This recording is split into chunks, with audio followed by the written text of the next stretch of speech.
for being late in starting this meeting. This hereby notice is given to a special meeting of the Public Safety Committee of the Village of Tinley Park, Cook and Will Counties, Illinois.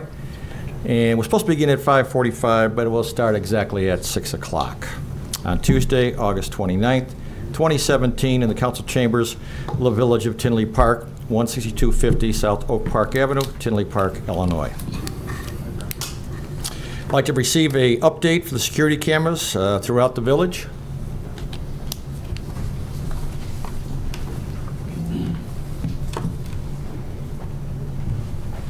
Good evening. Evening.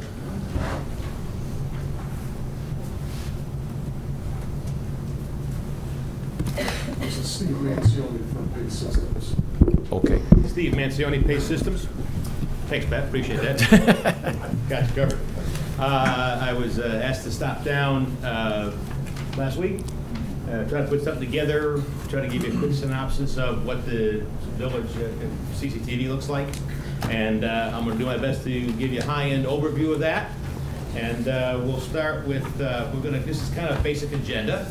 We're going to have the camera count right there. You have 138 cameras in the village. We're going to talk a little bit about the current cameras to replace or slash refocus. We're going to talk about, we did talk with law enforcement about priority locations as they were given to us, the things that they wanted to bring up to the meeting as well. We'll talk a little bit about license plate recognition. We'll give you some high-end overview on analytics, what you can do with the cameras, and we'll give you average cost and power options. Power as in battery, solar, or just plain old voltage power.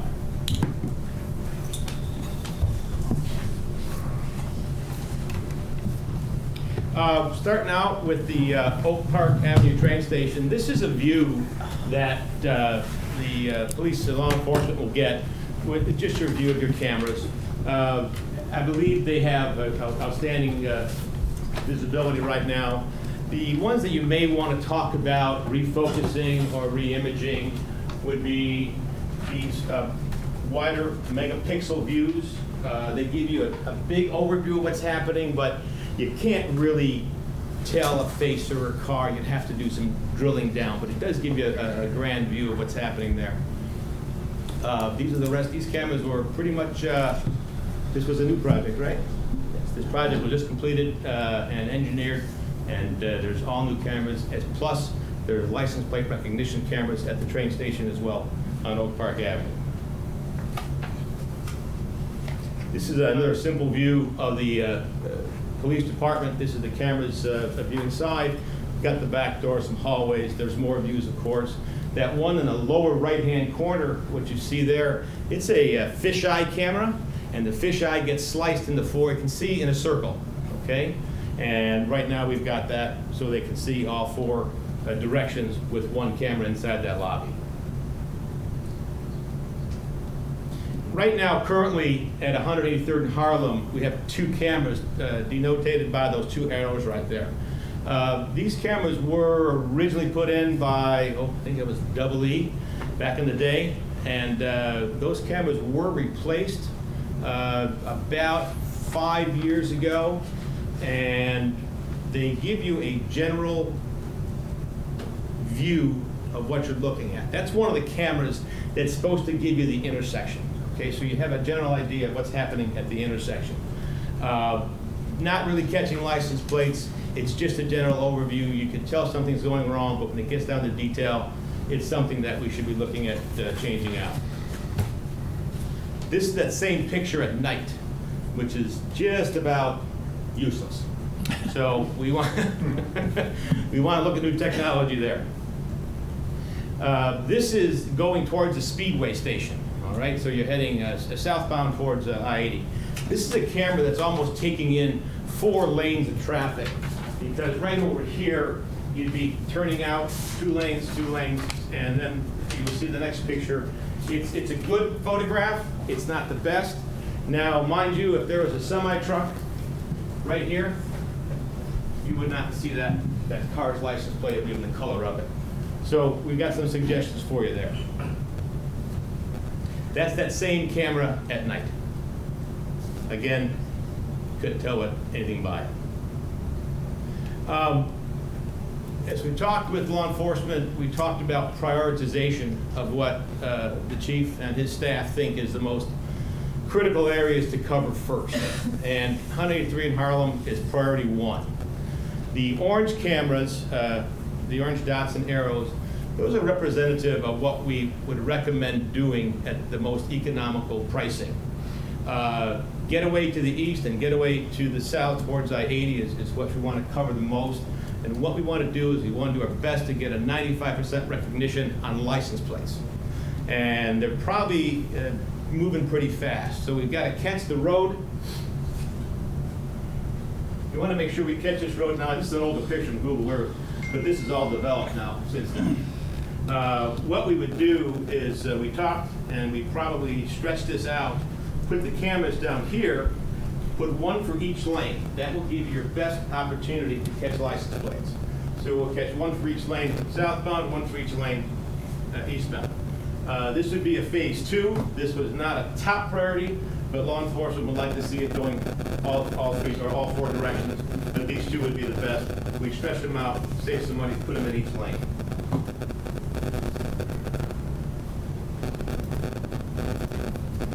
Okay, this is, we did a proof of concept at Brookside Glen. As a matter of fact, that proposal's on somebody's desk somewhere, but it's been engineered. And what we did was we used the right cameras. We had the manufacturers come out with us, and we did the proof of concept. And this is what you want to see. We can be able to zoom in on that license plate. We know it's a blue Ford, and this is what the kind of cameras that we'll be recommending to you to put up at your critical intersections. This is that same camera at night. So we've got a lot more visibility. I can tell what kind of car it is. We can read the license plate when I zoom in on that. So again, this is what we would expect that you would have on all of your critical intersections.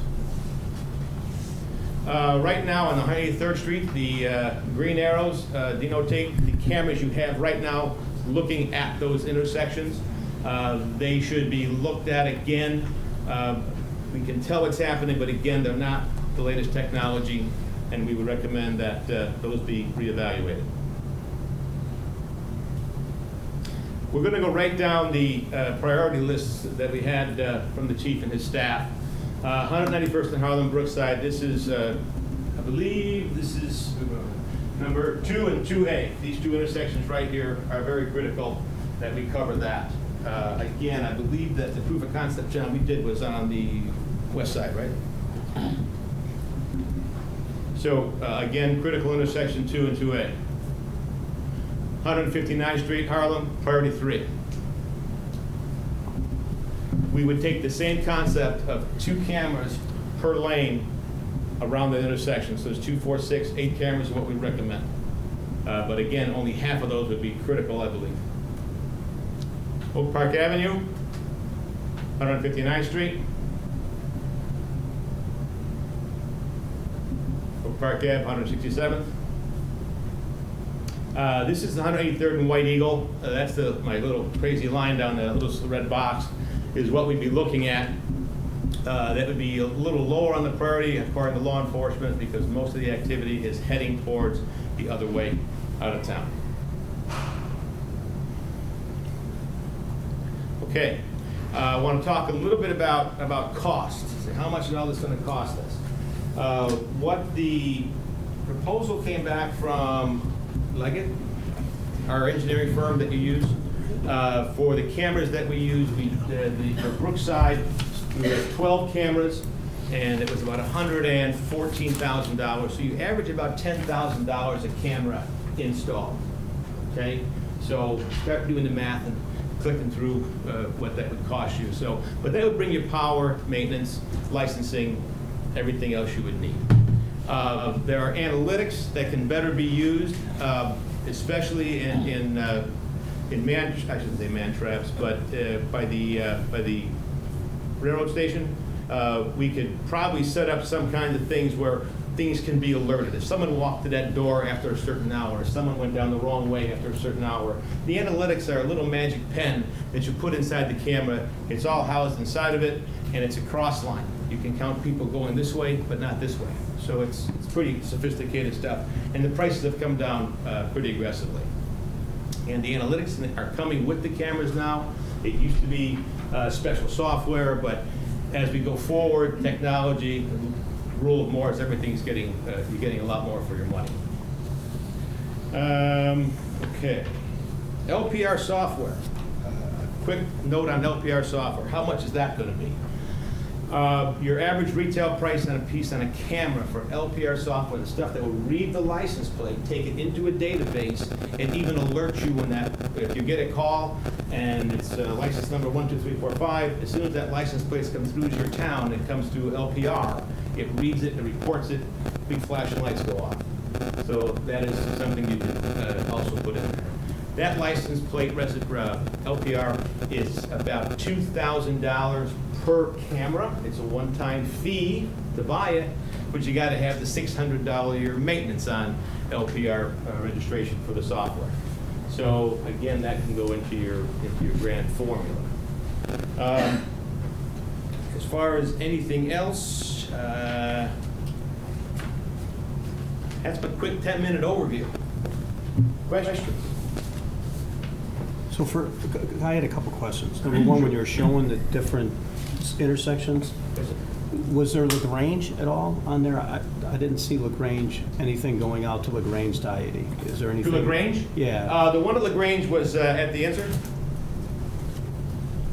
I didn't. That would have been 183rd and Eagle by the hotels. Okay. This is LaGrange Road. Is that all way? It's such an old map, so I didn't. It's an old map. Yeah. Okay. That's an update Googler. But is that showing both ways, or is it? What would Where are the cameras? There's nothing there right now. There's nothing there. We did look at that intersection. John and I believe Barry went out there, the police. And John, is White Eagle is that the light right there? Road that feeds Fit- our house. Right there, right there. Okay. The hotel. And we did talk about this. There is some power out there, and we could catch that pretty easily. Okay. It's just a matter of. And as you showed your pictures were always in the back of the cars. As they're coming onto it, can you see the front? How's the image? As you know, those like on Harlem, you said you had ones as they make the right turn. Usually on LPR stuff, we usually don't go into the headlights because of reflection. Okay. So we usually come to the back of it.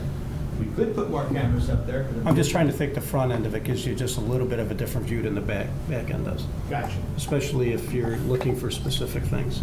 Sure, understood. I mean, I agree with you, because then there's no face recognition. That's what I was So thinking. for daytime, it would be perfect. Even sometimes coming through the glass is not always a sure thing either.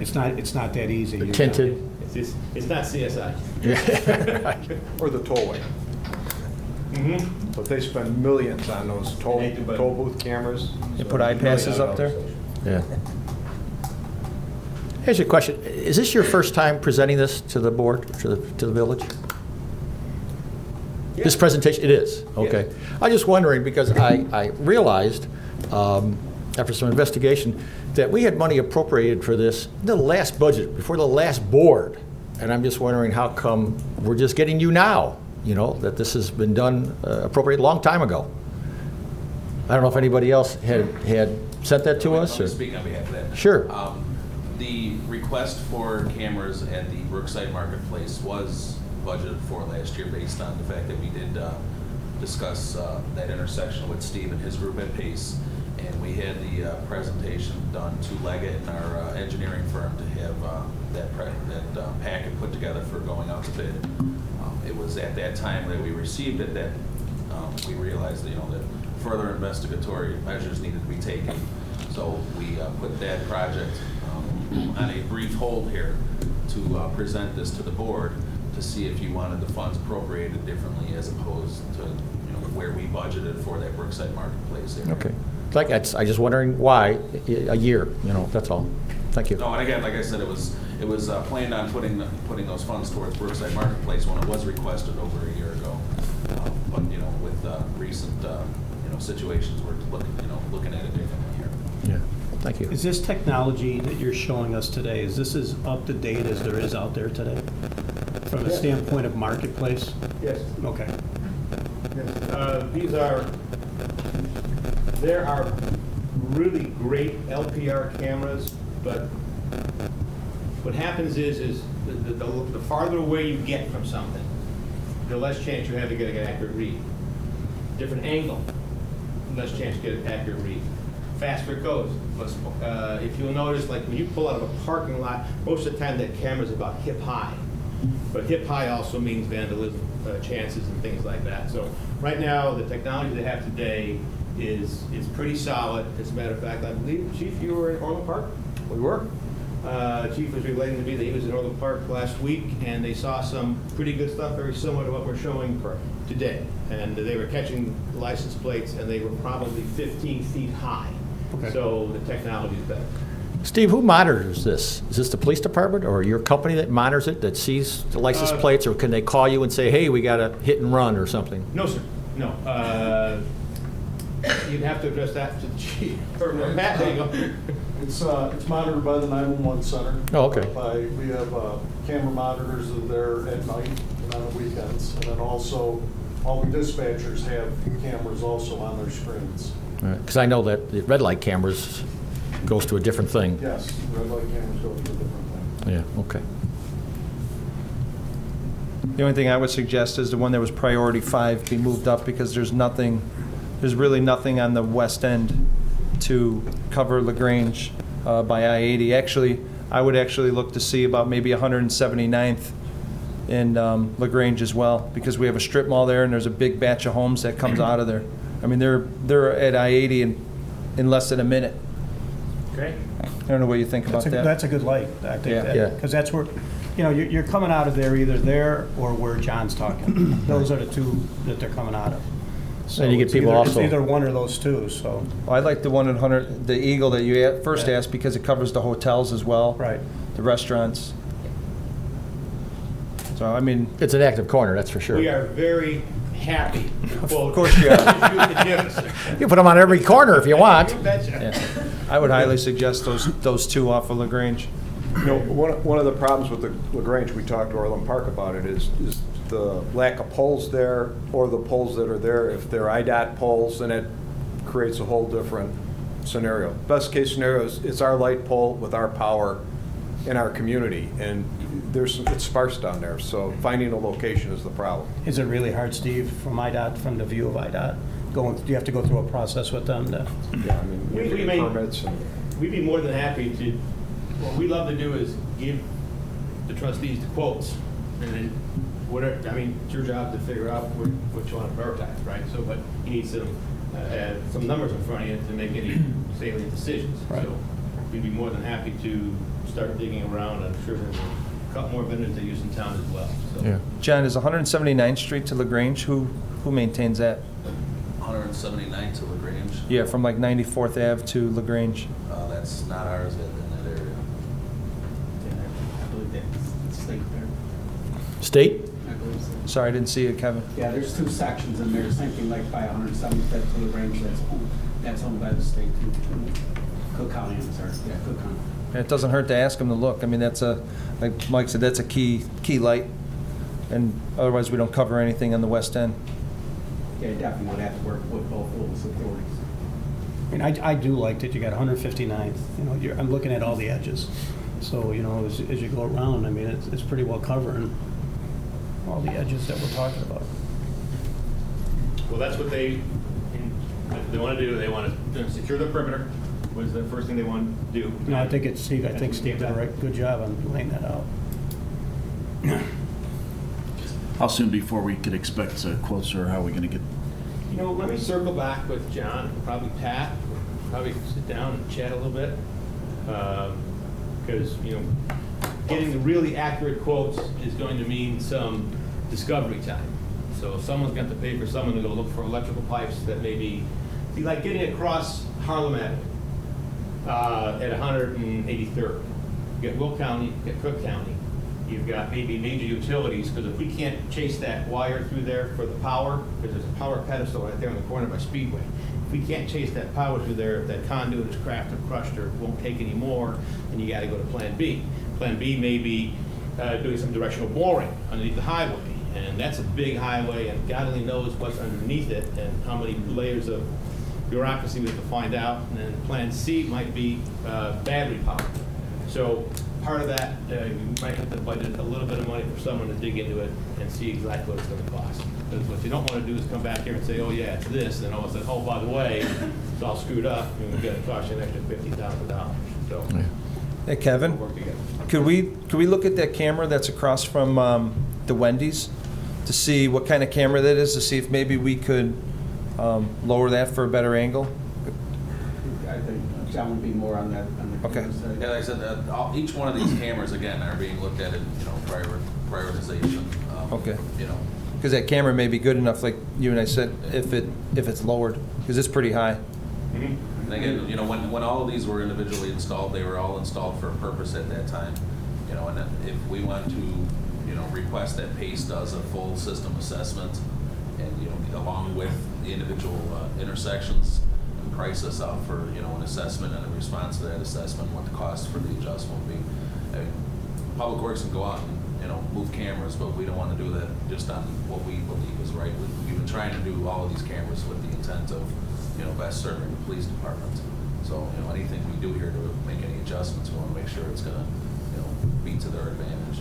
Okay. Right, and one Thanks. opportunity we're looking at with the construction of the roadway going through 191st in Harlem. We spoke with Robinson Engineering on that a little bit about if there's possibility we might be able to get some power if we need to. They'll need to look at it. As long as they're trenching in for all new street light electric, that maybe we can add that on to get that done too. But we have to research that first and see how much that would cost. With us doing that road now might be the time to do it, because we might even be able to get them all the way to the ramps, because those lights are going to be ending up ours. Once the roadway is finished, those will be turned over to us, so those won't be IDOT poles anymore. The other things, I know you only had a 10-minute discussion today, but the pieces at the end, the analytical piece and the piece that it was a little bit more expensive, it'd be great if we could kind of get some information, those things, yeah, here's why, those things have some really value, I think. They do. And Absolutely. just to understand a little bit better. Absolutely. Thank you. About how long do these cameras last? I mean, we have to, I would probably say, I've seen it in the last 10 years, but in my forecasting, I'd probably say somewhere between 6 to 7 years with the newer stuff. And some of the newer things that we have, something called illuminators. Okay, it's just a little light that shoots out, the LED light that helps let that license plate. Right. Some of those burn out a little faster too, so 5 to 7 years should be in your budget. okay. Thank you. Okay? Appreciate it. Good. Any comments from the public? Real quick, Trustee Ray. First of all, Thank you, once again, I'm sorry. Thank you, Steve, appreciate it. I wanted to thank Mr. Mancioni for coming down from Naperville to give that wonderful presentation. And real quick, because I won't be able be here for the last two, I wanted to personally thank Trustee Yonker for getting all of the following things on the agenda for the meeting 2 from now. Thank you so much for getting that on the agenda tonight. I look forward to watching it because these are all recorded. So I just wanted to thank you in person while I had the chance. So you guys have a good one. Steve, I just have a question for you. What is the database and how does that affect the private citizens? Where's that information? All of that data.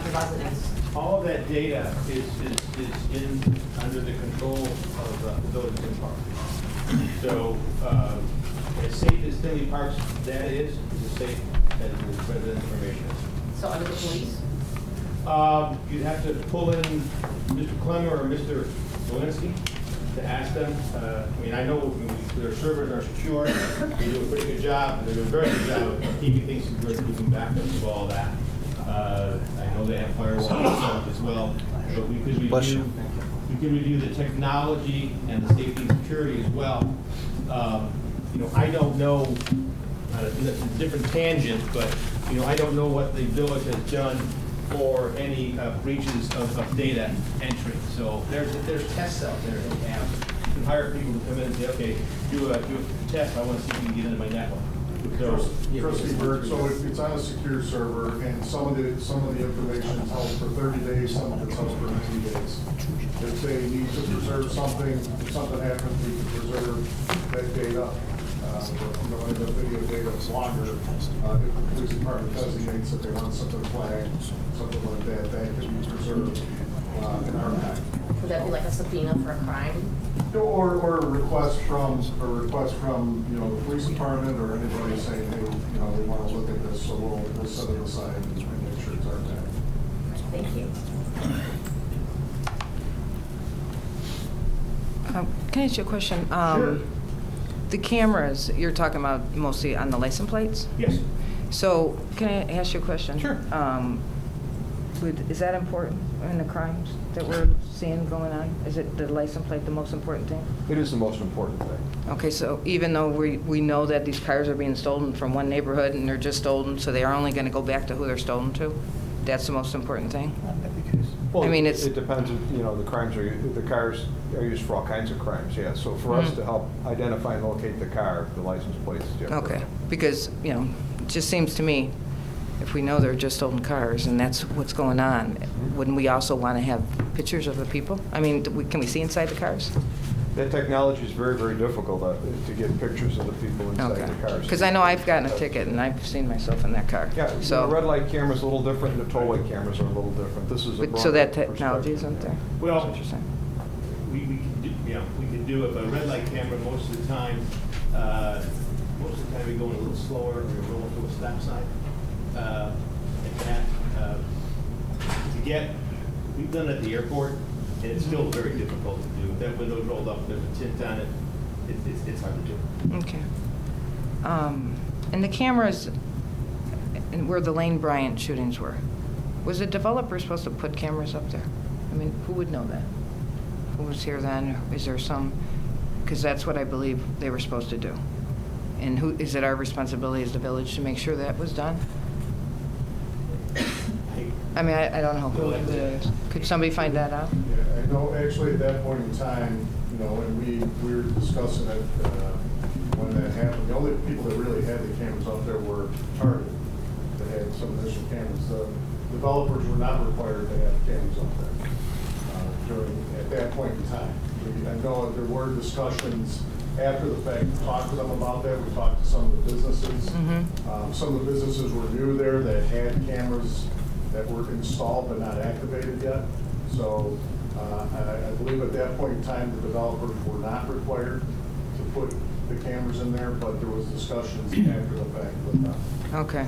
I mean, can we make sure that, because I've been told that actually they were supposed to, and maybe not the developers, or maybe it's a management company, but it was agreed upon when all that was happening. And I really remember that, because I was shocked when you guys said that they still hadn't gotten those cameras right. That's all. Thank you. Anybody else?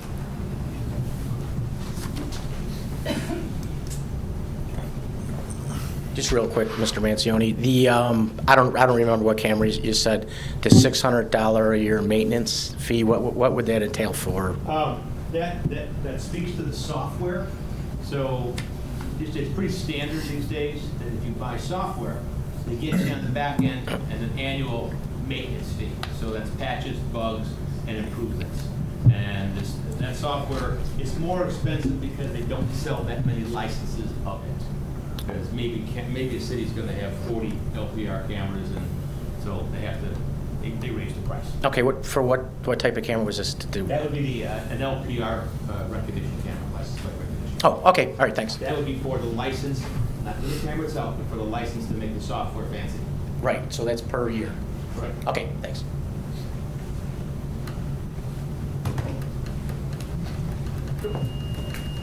Evening. With the 5 priorities, how many cameras were you talking per location? Do you guesstimate? It would depend on, number one, obviously budget, and number 2, priority of police department. Ideally, we'd like to have all 4 directions, north, south, east, and west covered. But to the chief's point is that if we had to go minimums, we would actually get southbound and eastbound at the most critical intersections. Like maybe take the 179th Street one, if you want maybe to get something on the west side of town, something on the east side of town. Okay, so, and it's approximately $10,000 per camera, plus the 2,000 for the software and the 600 for the maintenance, so another Correct. 2,600. Correct. So about 12,600 per camera. I would say that, and what I'd probably do is, there's many villages and cities that run without that software, the LPR software. Okay. And they just say, okay, wait a minute, we had a bad guy last week, let's go check this time between 6:30 and 7. Okay. And many times, it works out just fine. Okay. So it may be a specific intersection you might want to get it, so again, it's that $2,000 plus the maintenance, you'd have to really see through it and see what law enforcement's going back. Okay. So at approximately adding 20 cameras? 20 cameras times $10,000 a piece and plus the 2,000 Okay. per license. So we're looking at maybe $250,000, $350,000 somewhere? 200, Somewhere 250. in and around there? Yeah. 400 with And I think it'd be good all that four? if we did come back with a proposal that gave us what we wanted total, Mhm. and then we evaluated it based on your comment, that we were Right. able to look at how much we'd want. I mean, there's a certain amount in the budget right now from last year, so we just have to, decide on how we want to appropriate. So there's 115,000 in the budget, is that right, or Right there, yeah. 114? Yeah. And that was for the Brookside Marketplace. That was That's just for that's Brookside. comparable that you can use. That project, we did proof of concept. Those are some of the pictures you saw up here. Okay. That gave us the east and the west entrance of Brookside Market. Okay. So you have the main one that feeds into Target and Mhm. the one behind there. Right. The one and I it take. also covered east and westbound of 191st at both of those intersections. East So and it west. was- Okay. It was north, covering southbound traffic on Mhm. both entrances and east and westbound. There's 12 cameras, all the required power services, installation. and- So all in? That was All in turnkey. 114,000. Turnkey was Okay. 100. So Okay. 12 cameras, so that's where your approximation comes with about 10,000 per camera. Now, keep in mind, none of those were with the configuration of doing the LPR software or the licensing. Okay, so another 2,600 per, If you wanted to do every per single those? camera with the LPR. Okay. Food for thought. Since our density is going to be increasing with all the development we have coming in, the Brookside, development, South Street, North Street, everything else that's being added, TIF funds can be used to pay for these cameras. I would highly, highly recommend, and I'm sure there's some of you sitting up there and at these tables that don't agree with this, but I think before we move forward with any development, whether it's South Street or anywhere, we need to make sure we're going to be safe. Let's get ahead of the game before anything happens, anything further happens. The money's there. I can go through and tell you exactly how much is in each TIF and how much has been expended in each TIF. It's not much. Compared to what's in a couple of these TIFs, there's a lot of money out there that can be used. First priority, and I welcome all the development. I think it's great. I can't wait for South Street to start. I can't wait for the plaza to start. I think it's all great. But our number one priority is us and our safety. And it's one of the components to making this town safer is the cameras. And if it means using $200,000, $300,000, $400,000 out of a TIF, I think it's money well spent. Thank you. Thank you. Any other comments? Okay, I'd like to make a motion to adjourn. Second. So seconded. All in favor? All in favor? Aye. We're adjourned. Opposed, say no. Ayes have it, so ordered. Thank you for coming in. My pleasure. Yes, thank you, Steve. I'd like to call a special joint meeting of the Public Works Committee and the Public Safety Committee meeting to order. We're running a little behind here at 6:33. Number 2, discuss construction management and owner representative services for the construction of Fire Station 2. I'd like to make a statement out of abundance of caution. I will recuse myself from the discussion as I was listed as a reference by the construction manager as he built the Tinley Park District Fitness Center and the Tinley Park District Maintenance Garage, and I was listed as a reference, and the attorney to advise me to recuse myself from this. So I'll turn it over to the Trustee Brady and Trustee Glatz to discuss.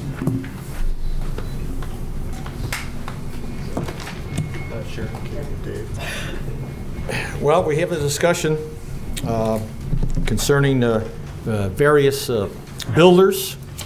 There hasn't been an agreement to it.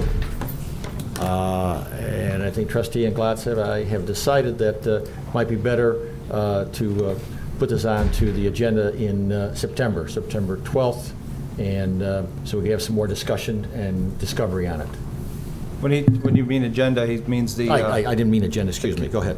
Yeah, put it back on the... Committee. Yeah, which is September 12th.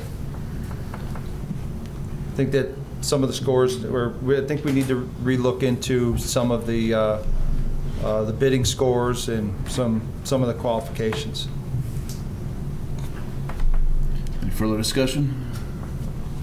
Receive comments from the public. Anyone wish to address the board in regards to this item?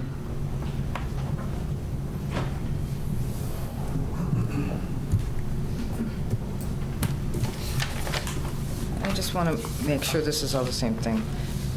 This is about the fire station? Correct. Okay. So, I've been kind of reading all the policies of the village now, because I really am floored on something, so I've been kind of looking over how this all works.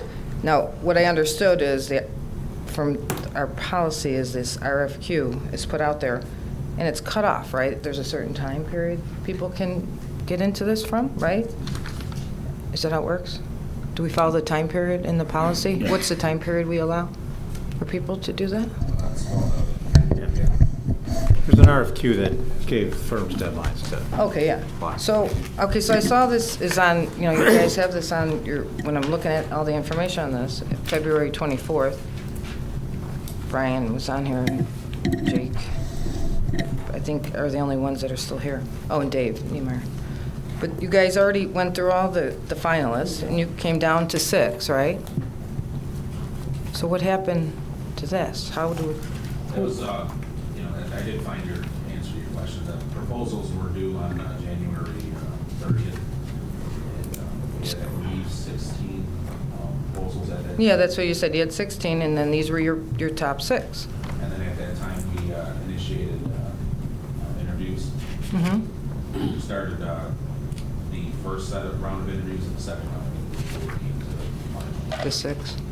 And then it goes to the board. Yes. The board committee.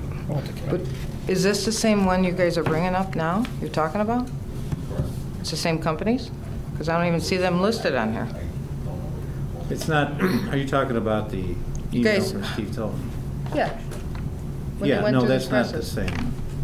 It changed? It's not the same. So all these Some of the people got to companies are the re-quote? same. You went back and allowed all these people to re-quote? This is not, We just added a couple? okay, this is a professional service.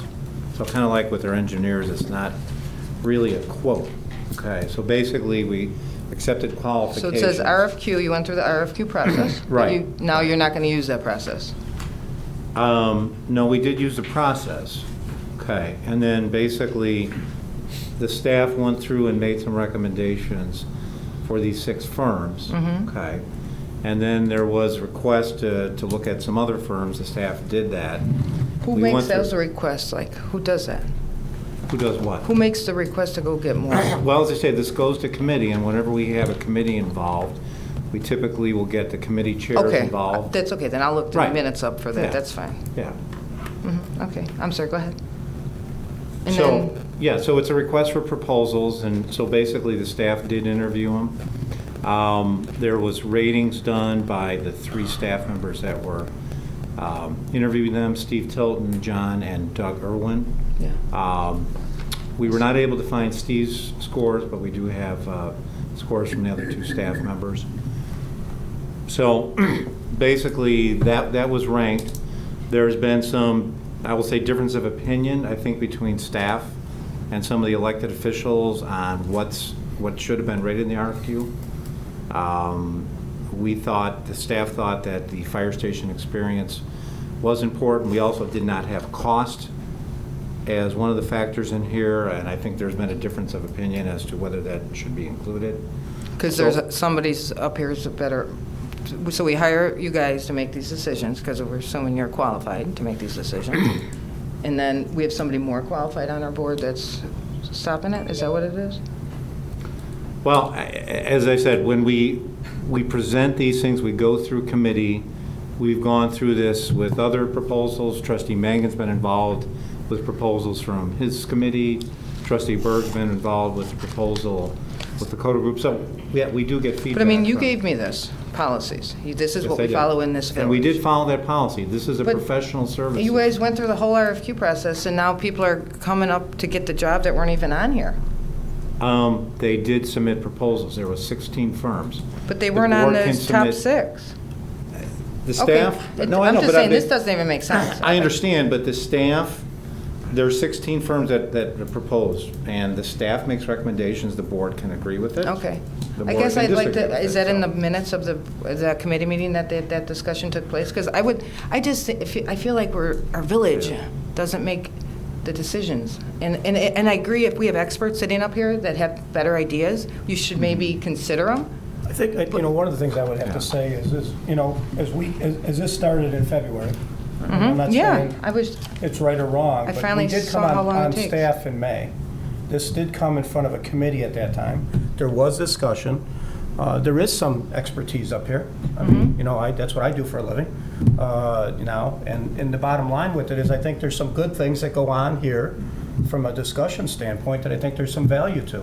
We also are going to live with that decision, this group, these Well, I'd trustees. like to understand that So if decision. we have to live with it, we'll live with it, and But something we have does to live with happen- it. Well, we do too. Okay. Because we Right. made the decision I get at the it, board. but you guys change out every couple you know. of years, and Well, we have to live here, But too. when it comes to us, we have to vote on it, and we have Sure. to approve it or reject it. Sure. So I think in this case here, there's a lot of circumstances that went into this decision, and it wasn't just a numbers game, it was a dollar and cent game, it was the qualifications as companies. There's a lot of things that go into this. Am I saying it fairly? I mean, Yes, from the rest yes, of the rest of us? absolutely. Yeah, because Wegman was recommended by the staff.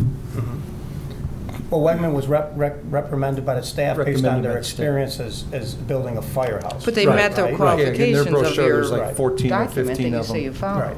And most of them they all come within budget. If you look at all their, the firehouses that they built, every single one is just about in line with what they say it will cost. Yeah, and honestly, I'm not questioning that. I'm questioning that you gave me a document, you said these are the policies that we follow, and it says we cut them off, and I guess I would like to see that maybe why, what made you guys change your mind? That they weren't even on the list. There's 6 people. There's 2 companies that were not on that list. Right, I And saw we did 'em. interview it, and, as Trustee Mangan here explained, the 3 of us, based on what we felt may have been a heavier recommendation, but not as the larger group, that's where the 6 that you see. So there are 2 names that are missing out of there, but those 2 names are still as being presented to the group now. And again, re-looking at the group. So these 6 now are at the bottom of that. No, After you relook at I it? believe 1 out of the 6 in that group is still part of what we're recommending to the committee. Okay. The other 2. I didn't see either of them. Wegman should, I believe, is in that. group. Oh, RC? Yeah, Wegman's in there. Okay, it John. is. It's just spelled out a little. And again, Okay. understanding. Just as- doesn't as- seem. As Trustee Mangan said, this is a recommendation from the 3 of us as the smaller committee, the interview committee. And then when we had a larger discussion at the public safety committee, things were adjusted, and as you said, a bigger picture item that we, as the smaller Overlooked. committee, did take a look at. Okay, so now the whole staff agrees now? Oh, And no, that's where we're at right now, is with the recommendation and discussions to the public safety committee for these final 3. Just seems odd to me that we can all of a sudden have, I don't know. But I guess if they were already in there. Thank you.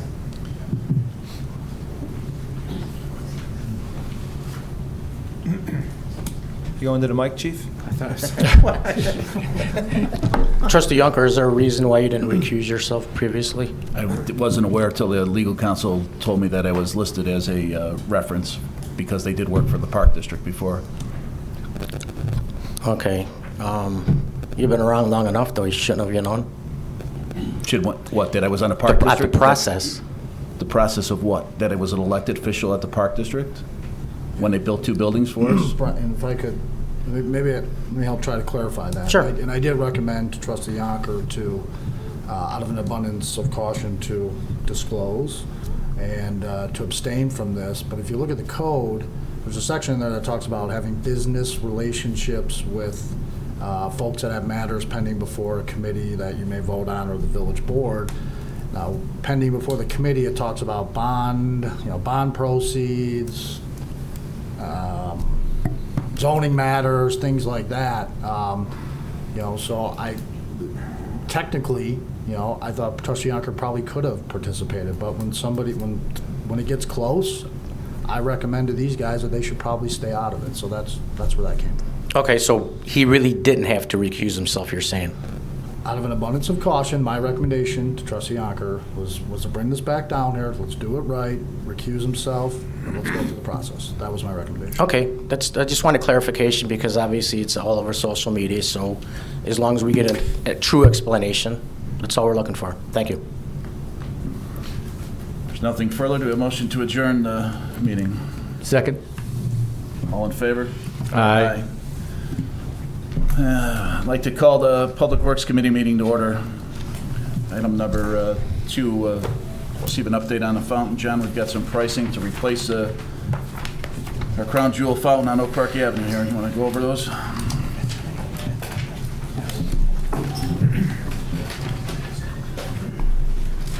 right, so based on the request, I worked with Kevin McCarthy here to contact the original manufacturer of the fountain that was vandalized to find out that the original manufacturer was bought out by this new company, Turnasol, I believe it's called.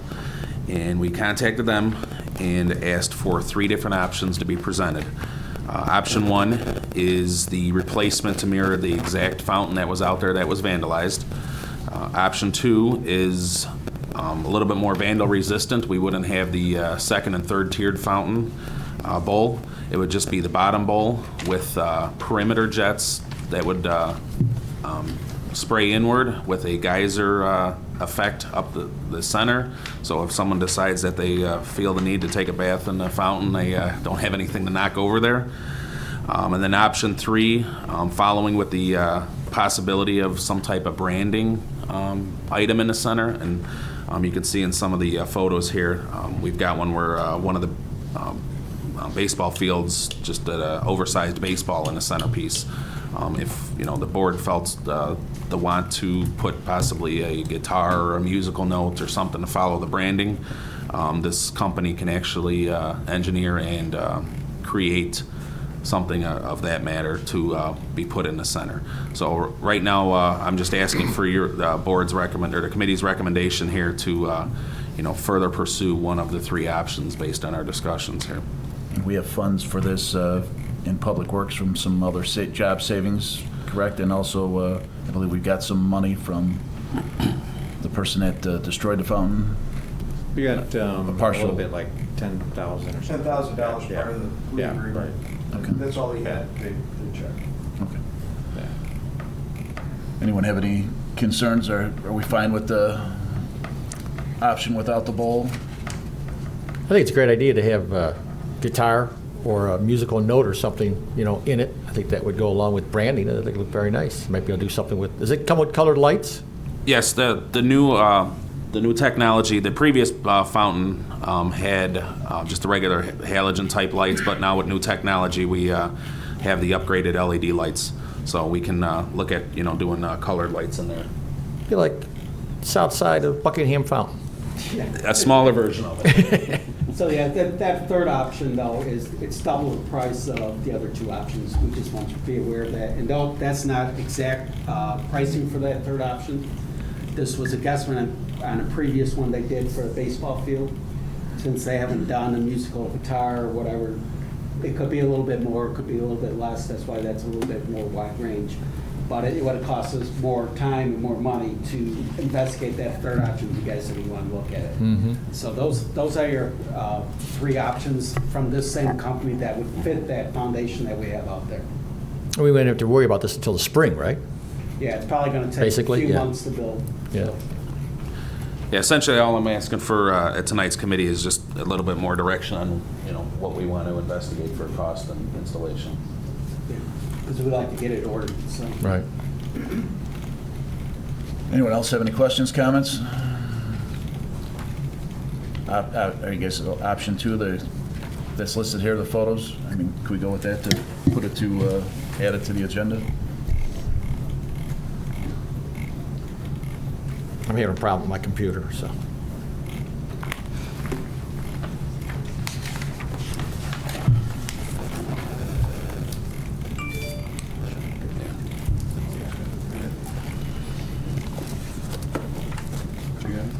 Yeah. You have it in yours? So this is option. Yeah. Okay. Just that. Yeah, plus the Right. John, why don't you Okay. summarize, it's the bowl plus the... Okay. Again, it's the bottom, the existing bottom bowl with, you have jets on the perimeter walls that are shooting inward, and then you got some geyser effects in the center. So again, if someone decides they want to climb inside there, Right. about the most damage they can possibly do is realignment of the jets. That's about it. So we wouldn't be knocking anything over. Okay.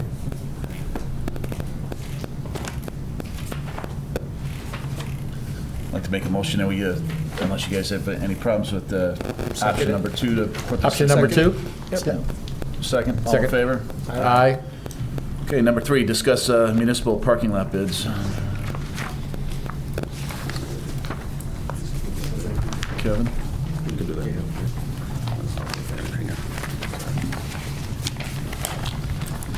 All right, this is relates to our ongoing parking lot maintenance program. We did go out to bid. We have 8 locations on the scope for the bid. We did actually partner with the library this year to try to bring some of our quantity scale down.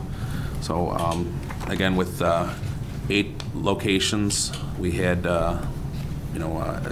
multiple bids come in, and the lowest bidder was Deconstruction, and they came in $119,000 and some change under what our estimated budget was.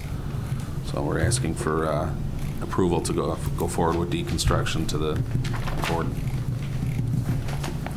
Any questions? I'd like to make a Not here. motion to accept, you said you have... Second? All in favor? Aye. Number 4, discuss 171st Street speed bump. I know we came here about 2 months ago to discuss the traffic that's concerned. I know we've got a resident in the audience, and we've got some figures with the engineer, if you want to talk about the speed bumps. Right. Kevin? First of all, I'd like to introduce Andrew from Christopher Burke Engineer. He did the research on this with other towns that have speed bumps for liability for the village and other places that use them, and what would be the best type of speed hump to use in town that's legal to put down on the roadway. Some of these speed bumps and speed humps that you see on roadways or in parking lots, a lot of them are in parking lots. You can't use that type of speed bump on a public roadway. So I had Christopher Burke do some research on that for us, since we don't have any in town at this point. And we are going to go ahead and proceed with this, that the public's safe for bike riders and rollerbladers, so they're not hitting these speed bumps and hurting their legs. Also, we got a couple of responses from the fire department and police department because of their trucks going over these and protecting their axles on their vehicles. So, can you speak on? Yeah, nice to meet everybody. Again, as Kevin said, I'm Andy Poufant. I know I've met a handful of the village staff members, but it's nice to meet everybody. As Kevin mentioned, we were asked to put together a recommendation for speed humps, speed bumps. Difference is basically just the geometry of the speed hump versus the speed bump. Speed humps are a little bit longer, a little bit flatter, a little bit more traversable with vehicles.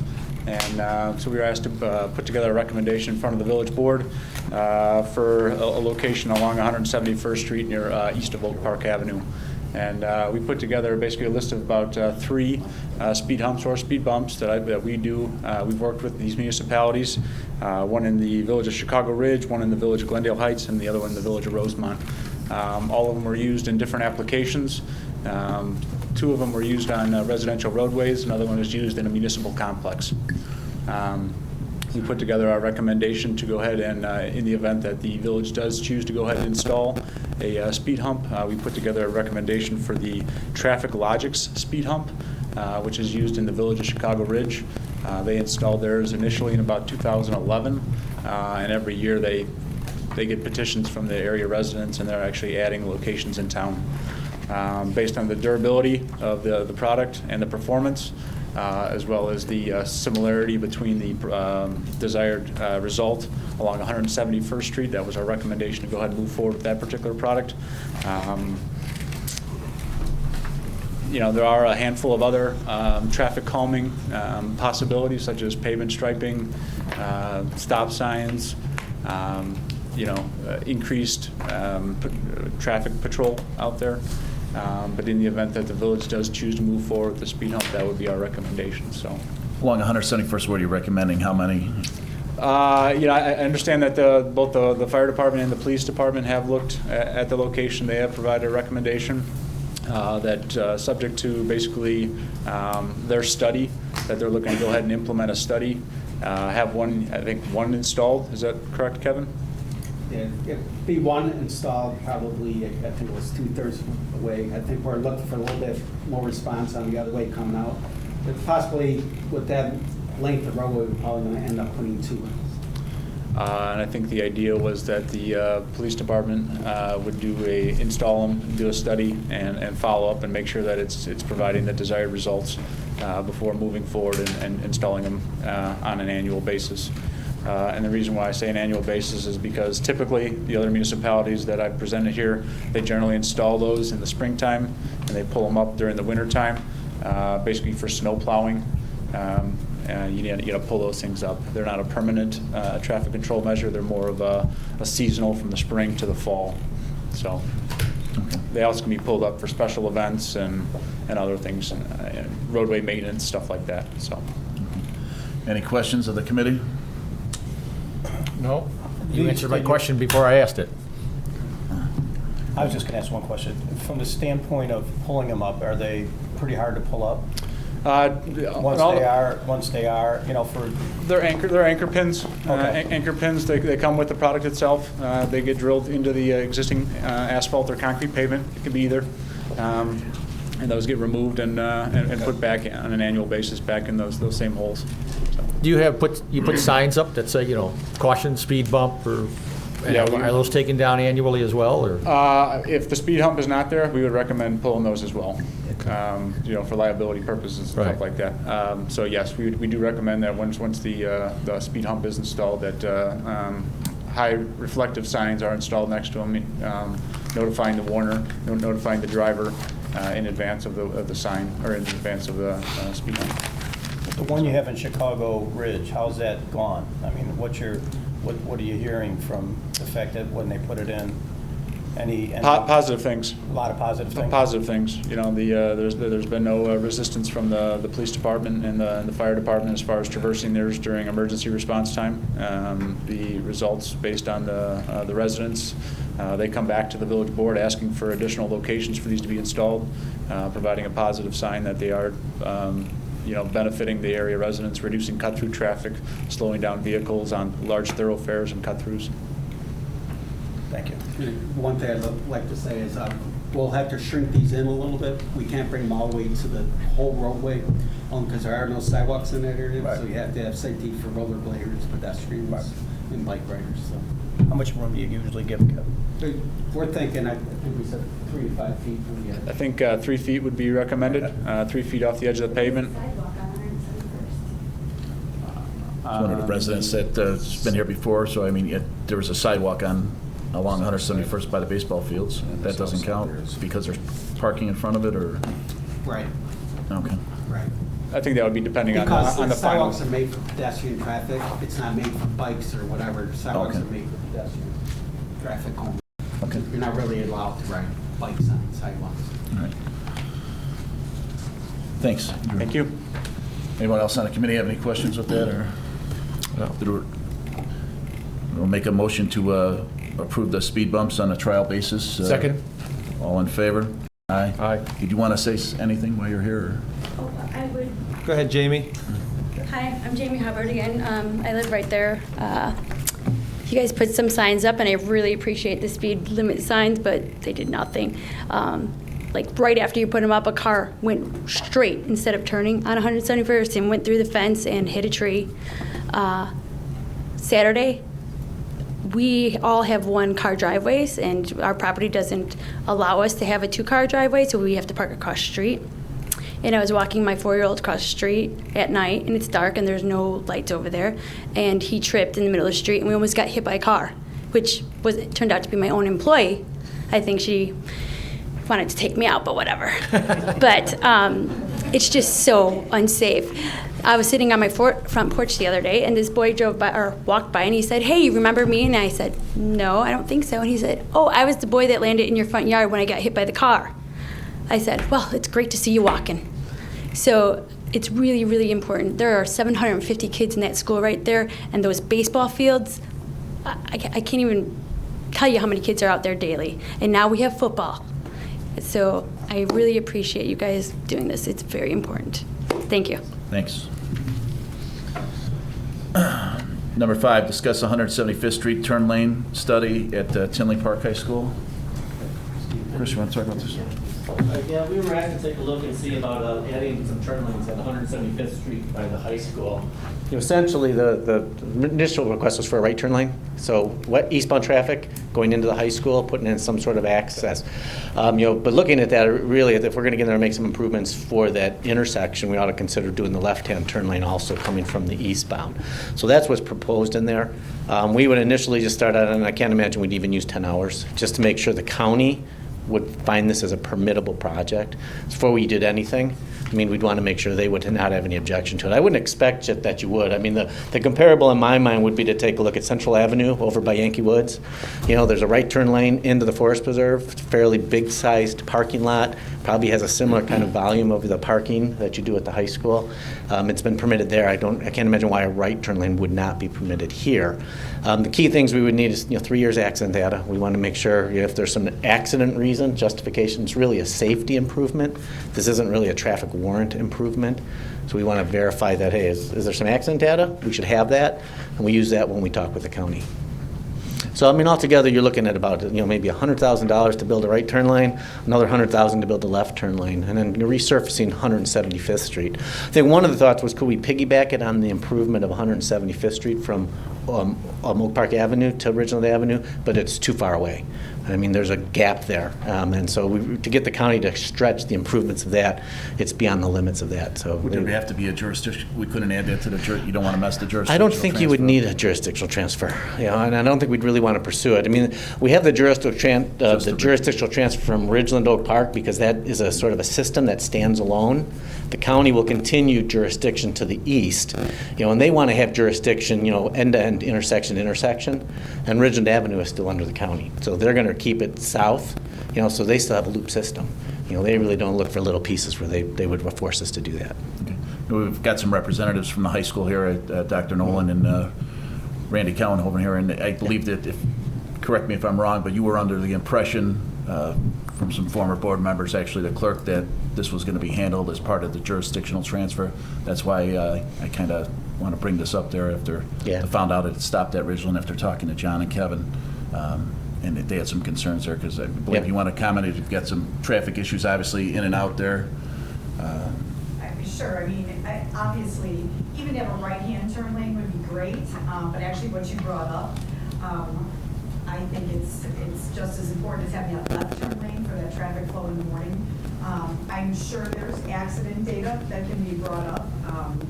We've pulled a couple people out of the forest across the street and out of our front easement, actually just at the end of last year.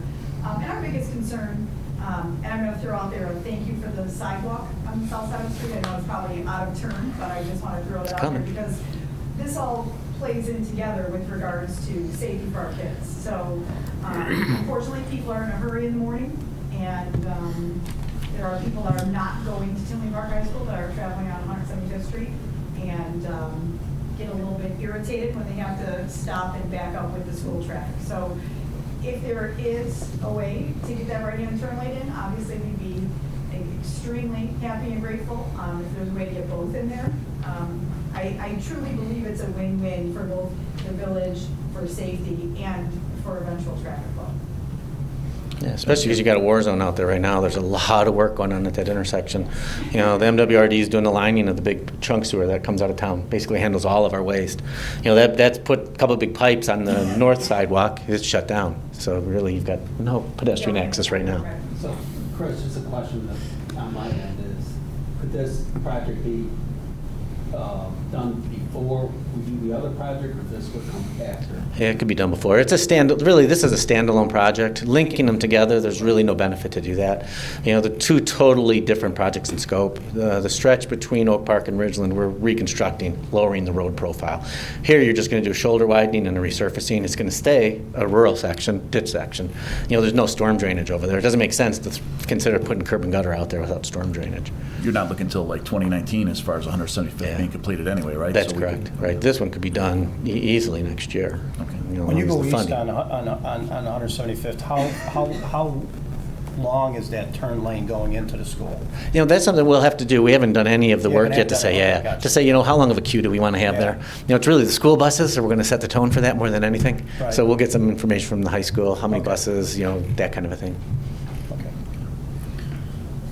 Anyone else have any questions there so they can proceed with the study on that? Trustee, just a procedural issue.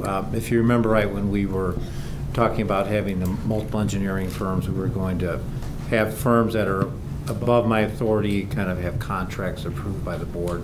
Since this amount is slightly above the 20,000, we would want to put that on the next agenda and have the committee recommend that we go forward with that. Can we just add it to the agenda?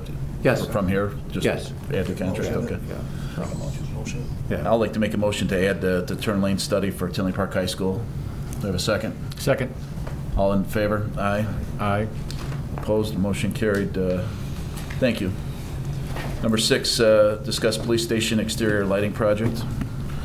John? It's another project we have on the budget for this year. Our existing lighting at the facility parking lot, not only, you know, on that parking lot, but as I said, attached to the facility or for the surrounding lighting, is existent to construction back in, I believe, '98.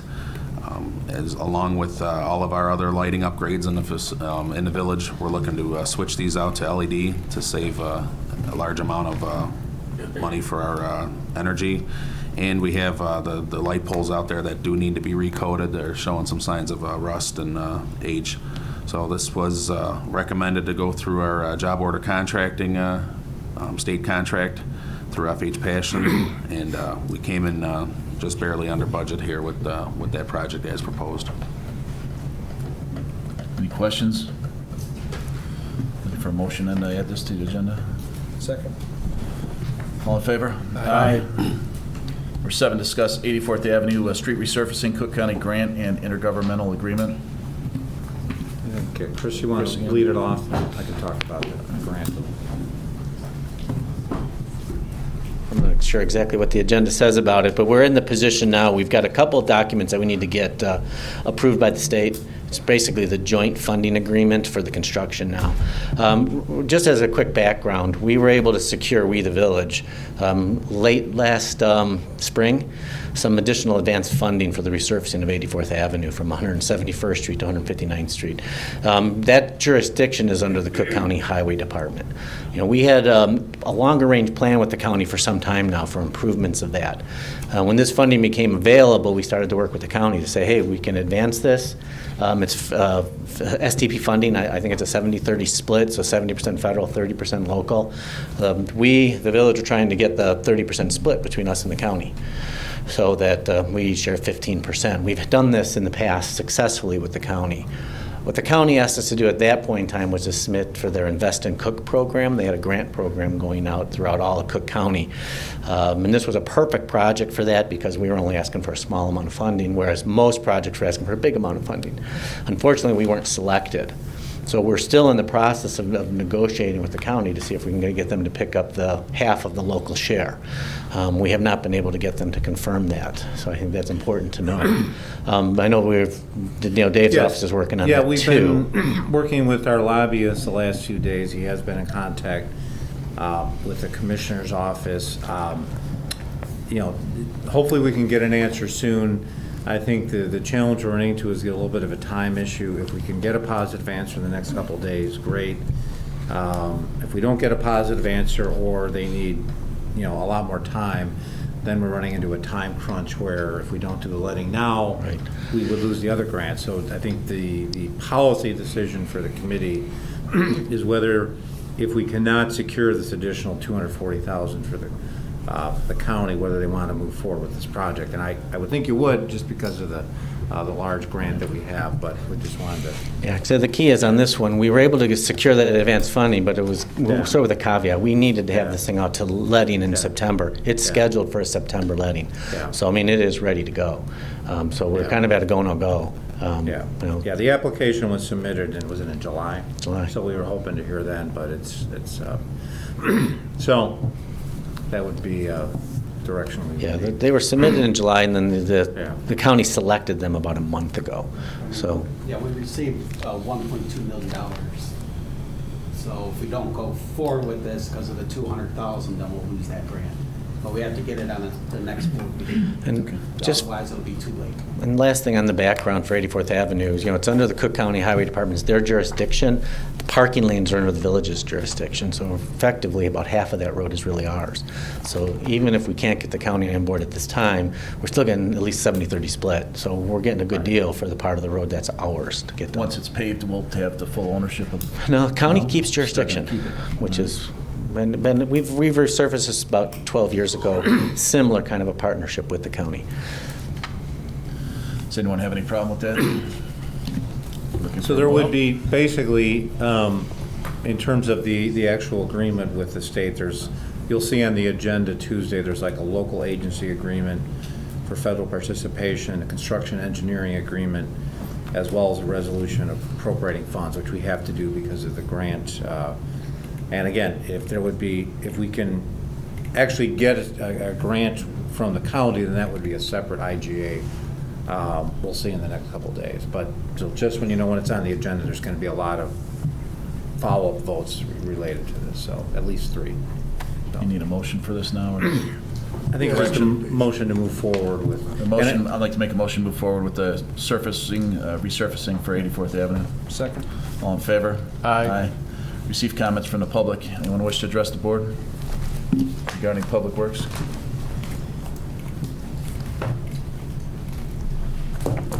Hey, I got a question and an idea.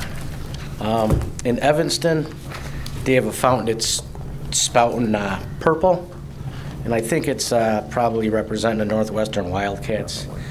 I sent Kevin an email a while back, but he didn't even think of the idea, but I'm wondering if we can incorporate the same idea in our fountain for, like we got Breast Awareness Month, their color's pink, autism awareness is blue, and then heart awareness is red. And I think in December there's a big fundraising campaign for the Mercy Boys and Girls Home. If we could maybe do something on that. I got some pictures that I printed out a couple of my. During winter months, it would be shut down, so because of the freeze. Yes. But we did include the upgraded LED lighting, change the colors wherever we need to, so Halloween, Yeah. X-rays or breast cancer awareness, we can change that, I believe, we make sure that we package, we change that. Okay, yeah, I didn't even think about the weather as far as, freezing and stuff, yeah. We start shutting down the end. Okay. Thanks. Anyone else?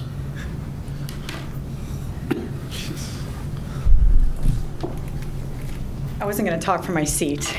Okay. Your board meetings are just about as fun as ours are. But when it comes to, obviously it's important to ask the critical questions and come here and have some things addressed. It's also important to say thank you when things go right. And I kind of dealt my hand a little early there. Number one, I do want to say thank you to all the work that's being put in place for us to, Tinley Park High School to have the south side sidewalk. Yes, as of right now, we have no sidewalk, and so we're literally busing 1,200 students to school on a daily basis. However, we know that's a short-term situation, and it's been a long time coming, a lot of conversations to have that sidewalk put in. So I just want to say thank you. I want to say thank you to the homeowners who will be a little bit displaced for a little bit with their driveways. We met with a few of them the other day, and I'm just grateful that they see the need. I mean, nobody likes to be inconvenienced. However, on behalf of Tinley Park High School, we say thank you. But secondly, our district has a $70 million construction project that's going on right now. Our turf football field is officially finished, and our first game will be held on Friday with a Salute to Blue evening. Officer Tim Jones, who was a graduate from Tinley Park High School, Park Forest police officer who unfortunately was shot 3 times in the head last March, is actually going to make his appearance and do the coin toss before the game on Friday. That football field, as you guys know, construction and deadlines always play a part. And when we're trying to get construction done before school starts, it plays even a more important role. So I got a call this summer that we were in desperate need of clay fill to continue the work on our football field. So as we're digging and digging and digging and excavating our area, right across the street, they're digging and digging and digging a whole bunch of clay that we wanted to have to keep us on track. And with a phone call to Trustee Yonker, who made a phone call to John Urbanski, go Titans, he's a Titan family, and with the help of, I have to say, Tom Airy from Airy's Trucking, who I've never met Tom. I'd love to meet him sometime. They made that happen for us and trucked some clay from right across the street over to our construction site and kept us on target so that we can play our first home football game this Friday night. So again, I just want to, hey, it's our role to answer the critical questions. I completely understand that, but it's also our role to say thank you when things go well. So, Village of Tinley Park, thank you very much. Thank you. Anyone else? If not, I'd like to make a motion to adjourn to executive session to discuss the appointment, employment, compensation, discipline, performance, or dismissal of specific employees of the public body or legal counsel for the public body, including hearing testimony on a complaint lodged against an employee of the public body or against legal counsel for the public body to determine its validity. Second. A roll call, Pat? Yeah, you want to take the roll? You got it. Trustee Yonker? Yes. Trustee Brady? Yes. Trustee Box? Yes. You want to come back? We are not going to come back out. Thank you.